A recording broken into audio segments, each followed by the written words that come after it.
Hi welcome to real and real. இந்த KGF படத்துல dialogue ஒன்று வரும், வைலன்ஸ் வைலன்ஸ் வைலன்ஸ் அப்படின்னு. அந்த மாதிரி எங்க பார்த்தாலும் ரீ ரிலீஸ். என்னையா இருக்கு அந்த ரீ ரிலீஸ்ல? இந்த பக்கம் பார்த்தா அந்த படம் ரீ ரிலீஸ், இந்த பக்கம் பார்த்தா அந்த படம் ரீ ரிலீஸ். மை காட், என்ன இருக்குன்னு தெரியல இதுல. இந்த ரீ ரிலீஸ் கான்செப்ட் எப்படி ஆரம்பிச்சது, எப்ப ஆரம்பிச்சாங்க, யார் ஆரம்பிச்சு விட்டாங்க, இதெல்லாம் நீங்க தெரிஞ்சுக்கணும் அப்படின்னா வீடியோவை ஸ்கிப் பண்ணாம பாருங்க. அப்படியே நம்ம ரியல் அண்ட் ரியல் சேனலையும் சப்ஸ்கிரைப் பண்ணிக்கோங்க. இப்ப வீடியோக்குள்ள போலாமா?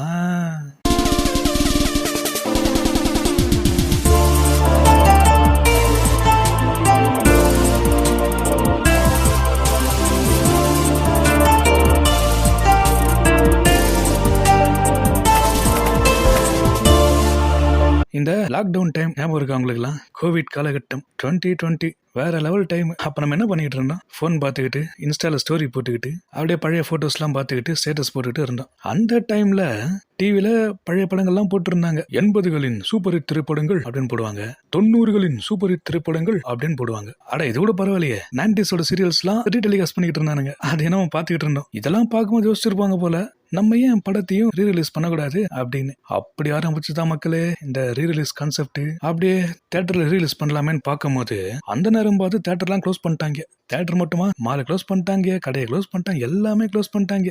இவ்வளைய மக்களே ஸ்கூல் கூட க்ளோஸ் பண்ணிட்டாங்க. அப்ப பிளஸ் டூ பாஸ் பண்ண பாதி பேரு அப்படிதானே பாஸ் பண்ணாங்க.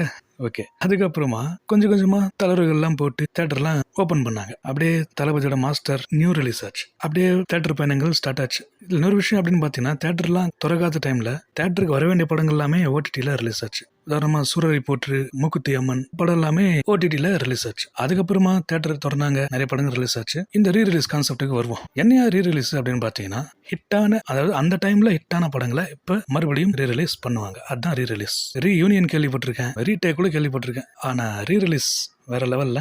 சூப்பர் ஸ்டார் நடிச்சு 2002 நியூ ரிலீஸ் ஆன பாபா படத்தை 2022 டிசம்பர் 12 அவருடைய பர்த்டே அன்னைக்கு ரீ ரிலீஸ் பண்ணாங்க. இந்த பாபா படம் கதை வசனம் எல்லாமே ரஜினி சார் தான். ஸ்கிரீன் பிளே டைரக்ஷன் வந்து சுரேஷ் கிருஷ்ணா டைரக்ட் பண்ணிருப்பாரு. ரகுமான் சார் மியூசிக் பண்ணிருப்பாங்க. இந்த படத்தோட கதையை நான் சொல்லித்தான் தெரியணும்னு இல்ல, அது உங்களுக்கு நல்லாவே தெரியும். இந்த படம் அந்த டைம்ல வரவேற்பு சரியா கிடைக்காதனால சரியா அந்த படம் வந்து போகல. இப்ப எல்லாருக்குமே பிடிச்சி வரவேற்பு கொடுத்தாங்க, படம் வந்து ஓடிச்சு. அதுக்கப்புறமா 2023 இவர் நடிச்ச முத்து படத்தையும் ரீ ரிலீஸ் பண்ணாங்க. இந்த படம் வந்து 1995 நியூ ரிலீஸ் ஆச்சு. அப்ப இந்த படம் வந்து வேற லெவல்ல ஹிட் ஆயிருக்குங்க. ஜப்பான் வரைக்கும் இந்த படம் வந்து ஓடி இருக்கு. அதே படத்தை ரீ ரிலீஸ் பண்ணும் போதும் அப்ப மட்டும் வைப் குறையுமா என்ன, அப்பயும் சூப்பர் ஹிட் தான். நான் முத்துன்னு சொன்ன ஒரு பாட்டு ஞாபகம் வந்திருக்குமே உங்களுக்கு, வெடுக்கதையே இந்த வாழ்க்கை, அந்த பாட்டு. அப்போ டயலாக் ஞாபகம் வந்திருக்குமே, நான் எப்போ வருவேன் எப்படி வருவேன்னு யாருக்கும் தெரியாது, நான் வர வேண்டிய நேரத்துல கரெக்டா வருவேன், அந்த டயலாக்ல. அதே மாதிரி 2001 நம்ம கமல் சார் நடிச்ச ஆலவன் தான் திரைப்படத்தையும் 2023 ரீ ரிலீஸ் பண்ணாங்க. அந்த படம் 2001 ரிலீஸ் ஆகும் போதுவே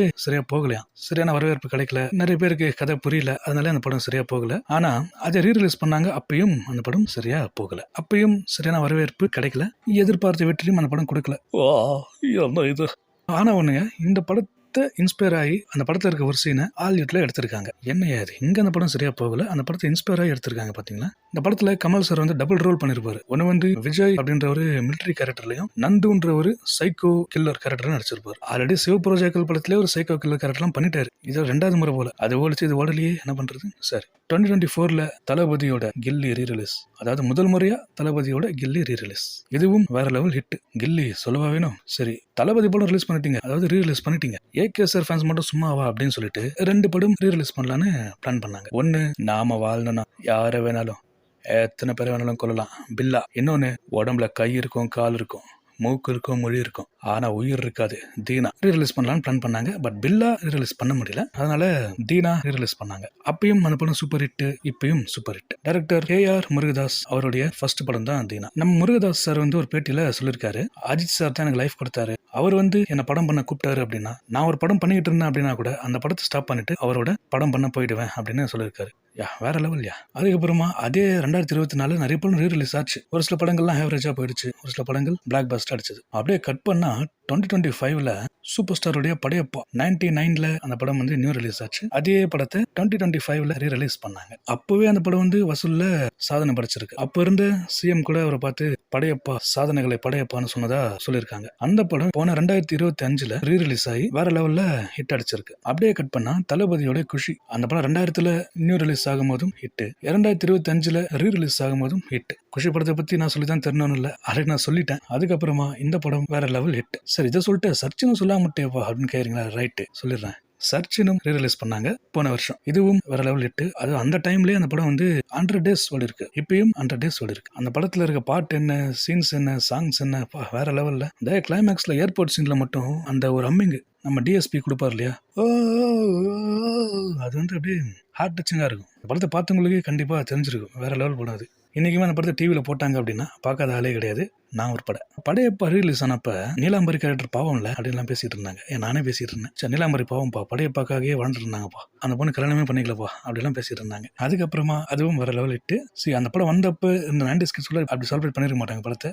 பட் நம்ம செம்மையா செலிப்ரேட் பண்ணோம். அதுக்கப்புறமா ஏகே சாரோட அட்டகாசம் 2004 தீபாவளி அன்னைக்கு நியூ ரிலீஸ் ஆச்சு. இந்த படத்தை வந்து டைரக்டர் சரண் அவர்கள் டைரக்ட் பண்ணிருப்பாரு. சரண் யாரும் தெரியாதா? காதல் மன்னன், அசல், அமர்கலம் போன்ற படங்கள்லாம் கொடுத்தவர் தான் டைரக்டர் சரண் அவர்கள். இந்த அட்டகாசம் படத்துல அஜித் சார் வந்து டபுள் ஆக்ஷன் பண்ணிருப்பாரு. ஒன்னு வந்து ஜீவா, இன்னொன்று வந்து குரு அந்த கேரக்டர்லாம் நடிச்சிருப்பாரு. குரு வந்து தூத்துக்குடி மாவட்டத்தை சேர்ந்த ஒரு கேரக்டரா இருப்பாரு. இவர் அந்த படத்துல தூத்துக்குடி ஸ்லாங் பேசி நடிக்கிறதுலாம் வேற லெவல்.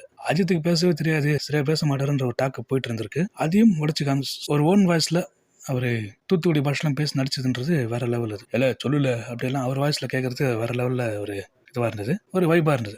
அந்த படத்தை அப்ப நம்மளால பார்க்க முடியல, ஏன்னா அப்ப நம்மலாம் கிட்ஸா இருந்திருப்போம், அதனால பார்க்க முடியல.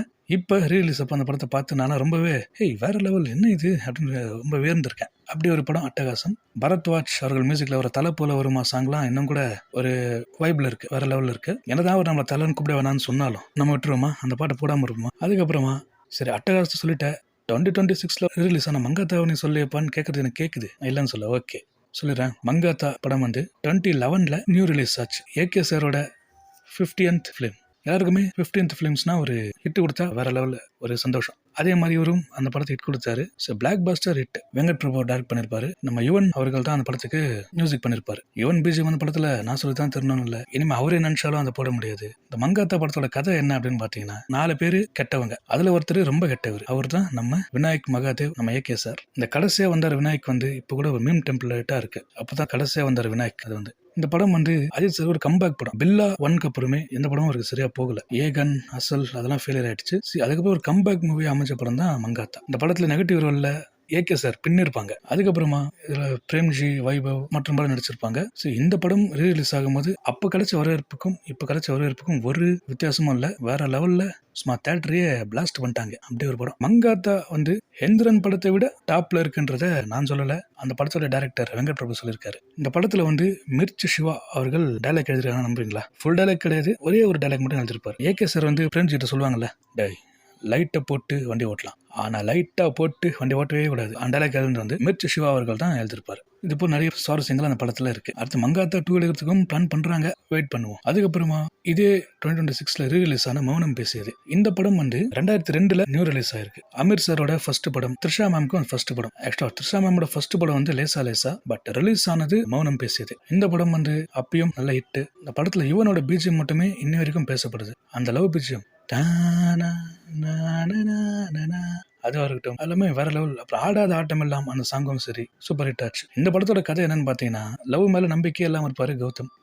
அவருக்கே தெரியாம ஒரு பொண்ணு ஃபாலோ பண்ணிட்டே இருப்பாங்க. கிளைமேக்ஸ்ல உங்களை காட்டுவாங்க, அதுக்கப்புறம் அவர் ஏத்துக்கிறாரா இல்லையான்றது அந்த படத்துடைய ஒன்லைன் ஸ்டோரி. நல்ல காமெடியாவும் காமிச்சிருப்பாங்க, சூப்பராகவும் போயிருக்கும். இப்பயும் அந்த படம் ரிலீஸ் பண்ணப்பையும் நல்ல ஹிட். அந்த டைலாக் ரொம்ப ஃபேமஸ் ஆச்சு. எதுக்குள்ள இந்த மானங்கட்ட பொழப்புன்னு டைலாக் வரும், அது வந்து வேற லெவல் ஹிட் ஆச்சு. அதுக்கப்புறம் காதலர் தினம் படத்தையும் ரிலீஸ் பண்ணிருக்காங்க. இந்த படம் வந்து 99ல ரிலீஸ் ஆயிருக்கு. அந்த படத்துல ரஹ்மான் சாரோட பிஜிஎம், சாங்ஸ், அதனால இந்த படம் வந்து வரவேற்பை பெற்று ஓடி இருக்கு. கதைன்னு பார்த்தா பெருசா ஒன்றும் இல்லை, இன்டர்நெட்ல லவ் பண்ணுவாங்க, கடைசியில் சேருவாங்களா என்றதான் கதையா, என்ன கதை. அப்புறமா அந்த படமும் நல்ல ஹிட் ஆயிருக்கு. இப்பயும் பிப்ரவரி 13 அன்னைக்கு ரீலீஸ் பண்ணாங்க, அப்பயும் நல்ல ஹிட். சரி, ரீலீஸ் ஆன படத்துல நான் சொல்லிட்டேன். ரீரிலீஸ் ஆக போற படத்தை நான் சொல்லணும்ல, சொல்ல திட்ட மாட்டீங்க, என்ன இது சொல்லி அப்படின்னு. ஓகே, சொல்லிடுறேன். ரீரிலீஸ் ஆக போற திரைப்படங்கள் பாத்தீங்கன்னா, நம்ம சூப்பர் ஸ்டார் நடிச்ச கோச்சடையான் 20 2014 ரிலீஸ் ஆச்சு. அப்ப அந்த படம் வந்து சரியான வரவேற்பு கிடைக்கல. இது பொம்மை படம் மாதிரி இருக்கு அப்படின்னு சொல்லி யாருமே அதை பார்க்காம விட்டுட்டாங்க. அதாவது தமிழ்ல முதல் முறையா எடுத்த 3D தொழில்நுட்ப திரைப்படம்னா இந்த கோச்சலியான் படம் தான். இப்ப அந்த படத்தை வந்து ஏஐ டெக்னாலஜி எல்லாம் வச்சு ரீலீஸ் பண்ண போறாங்க. இந்த படத்துடைய டைரக்டர் சௌந்தர்யா ரஜினிகாந்த் அவர்கள் தான் டைரக்ட் பண்ணிருப்பாங்க. விஐபி 2 டைரக்ட் பண்ணாங்களே அவங்க தான் சௌந்தர்யா ரஜினிகாந்த் அவர்கள். இந்த படத்துல ரஹ்மான் சாரோட மியூசிக் சாங்ஸ் எல்லாமே சூப்பர் கோச்சலியான்ல. பட் படம் எதிர்பார்த்த வெற்றியை கொடுக்கல. இப்ப இந்த படம் எப்படி இருக்க போகுதுன்றதை பார்க்கலாம். பாக்ஸ் ஆஃபீஸ் அடைக்க போதா, எப்படி இருக்க போகுதுன்றதை நாம வெயிட் பண்ணி தான் பார்க்கணும். கடந்த 2023 நம்ம கமல் சாரோட வேட்டையாடு விளையாடும் ரீரிலீஸ் பண்ணாங்க. அந்த படம் வந்து 2006 நியூ ரிலீஸ் ஆச்சு. நம்ம கௌதம் மேனன் டைரக்ட் பண்ணிருப்பாங்க. நம்ம ஹாரிஷ் மாம்ஸ் மியூசிக் பண்ணிருப்பாரு. சாங்லாம் சொல்லவா வேணும், வேற லெவல். அந்த படம் அப்பயும் நல்ல ஒரு சில்வர் ஜூப்ளி அடிச்சிருக்கு, இப்பயும் நல்ல ஓடி இருக்கு. அதுக்கப்புறமா அப்படியே நாயகனும் ரீரிலீஸ் பண்ணிருந்தாங்க போன வருஷம் அவருடைய பர்த்டே அன்னைக்கு. அந்த படமும் சூப்பர் ஹிட். இவ்வளவு எங்க கேப்டன் பிரபாகரன் படமே ரீரிலீஸ் பண்ணிருந்தாங்க போன வருஷம் கேப்டனோட பர்த்டே முன்னிட்டு.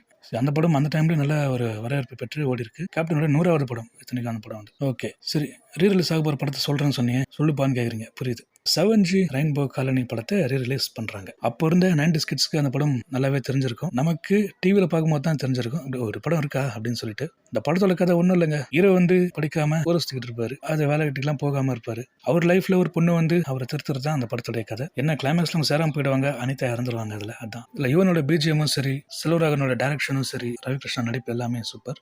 சோனியா அகர்வால் அவங்க நல்லா நடிச்சிருப்பாங்க. நாமுத்துக்குமார் அவர்களோட வரிகள், அவர் சாங்ஸ் எல்லாமே பேசப்பட்டது. இந்த படத்தை ரீரிலீஸ் பண்ண போறாங்க. எந்தெந்த படத்தெல்லாம் ரீரிலீஸ் பண்ணா நல்லா இருக்கும் அப்படின்னு நான் சொல்றேன். உங்களுக்கு எந்தெந்த படம்லாம் தோணுதுன்றது கமெண்ட்ல சொல்லிடுங்க. கமல் சாரோட கல்ட் கிளாசிக்கல் படமான அன்பே சிவம், செல்வராகவன் டைரக்ஷன்ல கார்த்தி, ரீமாசன், ஆண்ட்ரியா, பார்த்திபன் சார் இவங்கெல்லாம் நடிச்ச 1000ல் ஒருவன் படத்தெல்லாம் ரீரிலீஸ் பண்ணா நல்லா இருக்கும்னு எனக்கு தோணுது. புதுப்பேட்டை படமும் ரீரிலீஸ் பண்ணா நல்லா இருக்கும்னு தோணுது. விக்ரமன் சார் டைரக்ஷன்ல தளபதி நடிச்ச பூவே உனக்காக, நம்மளாம் அந்த படம் தியேட்டர் எக்ஸ்பீரியன்ஸோட பார்த்தது இல்லையா, அதனால அந்த படம் ரீரிலீஸ் பண்ணா நல்லா இருக்கும்னு தோணுது. அப்புறம் எழில் சார் டைரக்ஷன்ல அவர் நடிச்ச துல்லாத மனமும் துல்லும் படத்தையும் ரீரிலீஸ் பண்ணா நல்லா இருக்கும்னு எனக்கு தோணுது. நான் சொன்ன படங்கள்ல எந்த படம் ரீரிலீஸ் பண்ணா நல்லா இருக்கும்ன்றது கமெண்ட்ல சொல்லிடுங்க. இன்னும் ரீரிலீஸ்க்காக நிறைய படம் வெயிட்டிங்ல இருக்கு. அப்புறம் நம்ம சூர்யா சார் நடிச்ச அஞ்சான் படத்தையும் போன வருஷம் ரீரிலீஸ் பண்ணாங்க. இந்த படம் வந்து 2014 ஆகஸ்ட் 15 இண்டிபெண்டன்ஸ் டே அன்னைக்கு நியூ ரிலீஸ் ஆச்சு. லிங்குசாமி சார் டைரக்ஷன்ல அந்த படம் ரிலீஸ் ஆச்சு. பட் அப்ப அந்த படம் வந்து சரியான வரவேற்பு கிடைக்கல. எல்லாம் பாட்ஷாவோட காஃபி, ஆரம்பத்தோட காப்பின்னு சொல்லி அந்த படத்தை யாரும் கண்டுக்காம விட்டுட்டாங்க.